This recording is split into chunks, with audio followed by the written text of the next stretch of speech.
ఏంటి నమ్మకం కుదరటం లేదా? మీరు అమ్మవారి గుడికొస్తే చాలు, ఉత్సవం పూర్తయి ఊరు జనం అందరూ వెళ్ళాక అదే గుళ్ళో అమ్మవారి సాక్షిగా మీరు నా మెళ్ళో తాళిని కట్టాలి. ఆ తర్వాత ఈ ఊరి జనం అంతా నువ్వు నాకు దక్కవని చెప్పినప్పుడు లక్ష్మణరేఖ గీసి నిన్నెంతగానో బాధ పెట్టాను.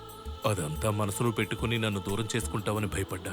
ఇప్పుడు నీ మనసులో ప్రేమని అర్థం చేసుకున్నాను. నేను తప్పకుండా వస్తా. ఈ రోజు నా కల ఫలించింది. నేను వెతుకుతున్న నిధి నాకు దొరికింది. ప్రభ ఇప్పుడు అమ్మవారి గుడికి వెళ్ళుంటుంది. ఇంకా కొన్ని గంటలు మాత్రమే. చక్రపాణి బంధించి వచ్చిన బలిరా ఇప్పుడు అంతఃపురంలోని పూజ గదిలో. దానికి బదులుగా నేను సృష్టించిన ఒక ఒట్టి రాయి ఇప్పుడు అమ్మవారి గుడిలో ఉంది.